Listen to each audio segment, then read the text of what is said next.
To die or not to die? Going gray is a decision millions of people face. Next, a candid conversation about this hot topic.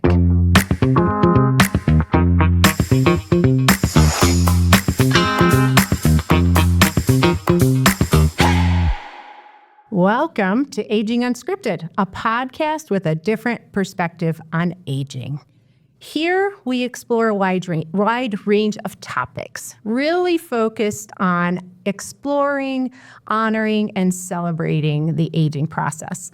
I'm Jill Vitale-Aussem, and I'm privileged to serve as the president and CEO at Christian Living Communities, a nonprofit senior living and services organization based in Denver, Colorado. And today in the studio with me, I'm super excited to have Pam Sullivan. And Pam is our Vice President of Communications and Philanthropy. We're going to talk about a big topic today. Big topic. Big topic, personal topic. Personal to each of us and to millions of people. And so what we're going to be talking about is to die or not to die. Not to die. Or not to die. And what we're really chatting about here today is the decision to go gray.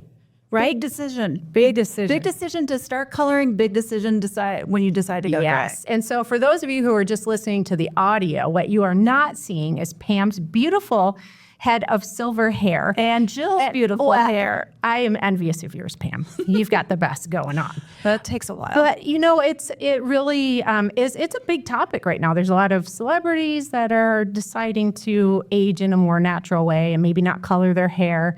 And so we wanted to just chat a little bit today about our journeys with it. And, you know, just I'd say from the beginning, like there's no judgment for people who do want to dye their hair, right? It's a very personal decision. Each person has their own journey. Yeah. What is right for them. Right. But societally, that's not always the case because there are pressures. Yes, there sure are. There sure are. So what made you decide to ditch the dye, Pam? Well, I think my journey might be a little less big than yours because you were really on the anti-ageism kick. Mine was I was just getting tired. I was just the long appointments? The long appointments and then the touch-ups in between. So it was a little bit of both. I mean, I do want to kick the ageism, fight the battle, but it was really just because I was tired. Yeah. And having to do the touch-ups in between. And it was the pandemic that did it. I know a lot of people who gave up during the pandemic, but I remember the first time I went to the hair salon when we were allowed to go back, and she's like, "What have you been doing? Your hair looks like a geode." I'm like, "What do you mean?" She goes, "There's different layers of color," because I was still doing around my face for the Zoom calls. Oh. So I had all these different colors. And I said, well, what's it going to take to get me gray? Because my hair, my natural color was really dark. So it was almost a 2-year process. But my real core motivation was just because I was tired of doing it. Yeah. What about you? Well, so I remember being 49 years old and thinking, I'm going to be 50 next year. And I would be speaking like in different places around the country about not being ageist, right? And how we need to work on those negative perceptions of aging. And I really started to realize for me, coloring my hair was a way of denying my aging process. And so for me, it was very much focused on, it was before the pandemic, which was pretty awesome that, I was done, I was in the midst of it by then. But I really wanted to, the way I appear to represent what I was really trying to focus on as a person, right? And as a professional in the aging services field. Yeah. Well, and it was ageism that actually made me start dyeing my hair. Oh, yeah. Yeah, for sure. So my children came into my life when I was 30 and 32, and I was at the playground with my toddler daughter, and I was one of those early gray people. I come from a long line of early gray-headed people. So my plan was to embrace it and really love it. But I'm at the playground with my toddler daughter, and a kid came up to me asking if I was my daughter's grandma. Okay. And I was 35 at the time. And I thought, I'm not doing this. So that's when I started. Ageism led me to start dying, right? Yeah, that's what did it. And it was that same toddler, my daughter. She told me that I couldn't go gray until I was at least 50. Oh, did she? She drew a line in the sand. She drew a line in the sand. So I think it started the journey when I was about 52. But it was ageism that led me to start the process. Because you didn't want people to think you're older. I didn't want people to think I was too old, right? Yeah. And then I think that's what led me to. And I think that's probably what a lot of people do. And I remember talking to one of my friends about when I was trying to make the decision, a guy friend who I've known since I was 19. And he said, and he started to go gray in his 30s, 40s. He says, don't do it. Color as long as you can, because he didn't enjoy it. I see. The ageism that he faced that way. So those are all the things that kind of play into it when you start and when you stop. Yep. It is around ageism. Well, totally. And I don't remember how old I was, but I remember it wasn't even a question, right? It was like, you need to start covering up these grays. And it wasn't even like a conscious decision. It's just what you did, right? Right. Do you think that's still the case now? I think there's more, just because I think celebrities have brought a lot of this to the forefront.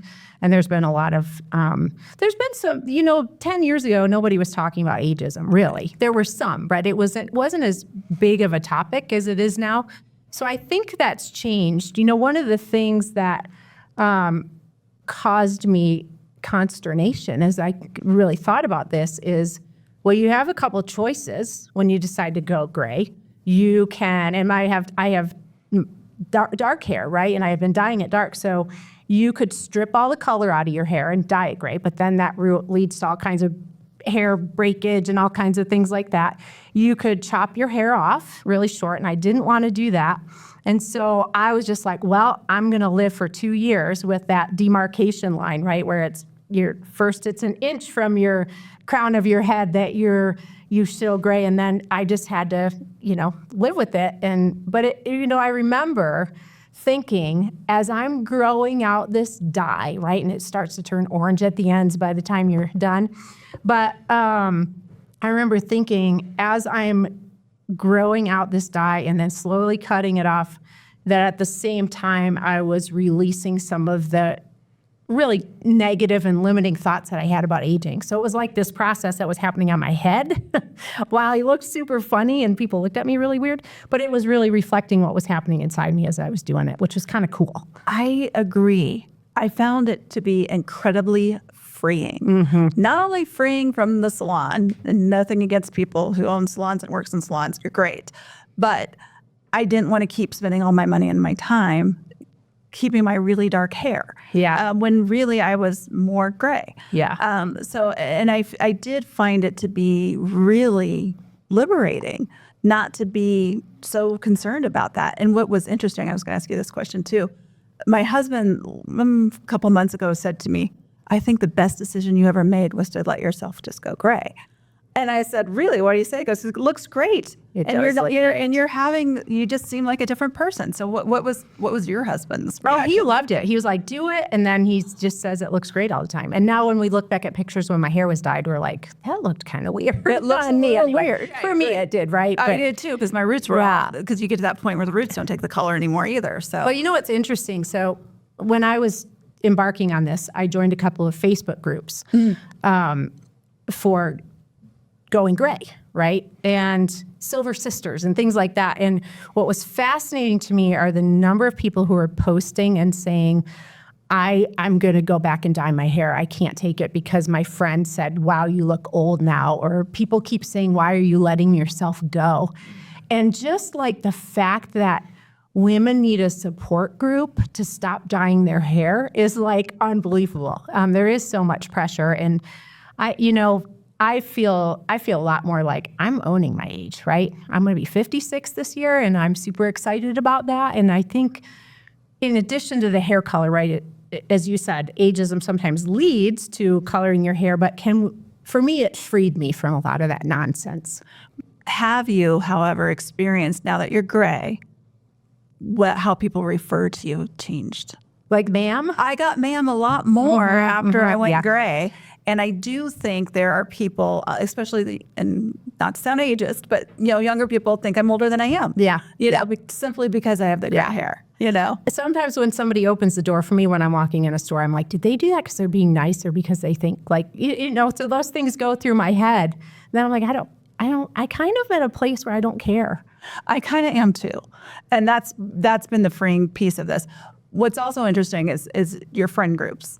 So I have different friend groups, right? And so I have one group where I am by far the only person who will ever go gray. the rest of the women, they've even said to me, she goes, I really admire you. You're so brave, but I can never do it. And I'm like, okay, that's fine. And then I have others that they're like, it started a trend. Everyone else is now going gray. So it really just depends on, I don't even know what it depends on. I don't know if it's how people were raised, their images of themselves. I'm not sure, but it is a very personal decision. Yeah, very much so. And some people are like, I don't like the gray, the way my hair grows in gray, right? And so, whatever makes people comfortable. I think that's what this is really all about. Exactly. Not telling everybody they should hair dye their color hair. should not dictate how you feel about yourself or what age you feel like you are or act. Yeah, and I think when, also, when you really think about, and again, you can keep dyeing your hair and have positive views of aging. We're not saying that, but the more we think the negative things about aging, the more it impacts the way we age, right? Yeah. So if we carry all of this inside of us, like aging is all about decline, it's all about dependence, then all the research shows like our elderhood is not going to be as positive as it could be, right? And it actually shortens lifespans. Yeah. So it's a pretty big deal. And well, I also wonder about the older adult worker. So let's say, you have a job change in your 50s and you have gray hair. Are you going to feel like you have to go dye it to go do the interviewing?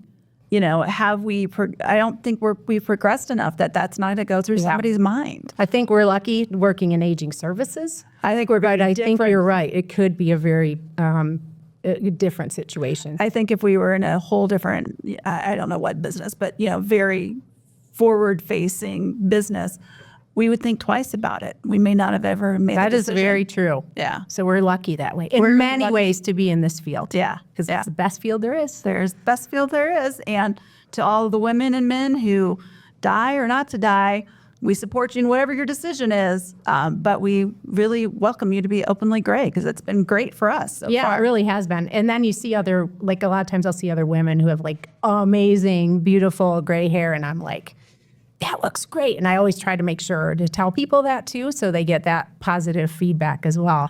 Absolutely. Supporting each other through the process, especially somebody who's gone through it. Yeah, absolutely. Yeah. Yeah. So we just wanted to bring this little snippet of conversation to everybody today and just share some of our experiences with to dye or not to dye. And we, Jill wrote a great blog for our organization, Christian Living Communities, but also for some of the publications. So we'll link to that in the podcast so that if anyone wants to read about it or just are interested in learning more, we'll put some resources in the podcast notes for this. Yeah, there's a lot of great things online too with different organizations. It's a big topic now. It is a big topic. And we're trending because we're talking about this hot topic. Right, Pam? That's right. All right. Well, thank you, Pam, and thank you, everybody, for joining us today for Aging Unscripted. A reminder that aging is indeed unscripted. There are no rules, and each of us has our own individual journey. Aging really is a gift. Not everybody gets that gift, and elderhood is a time that should be celebrated and honored. Thanks for being here with us.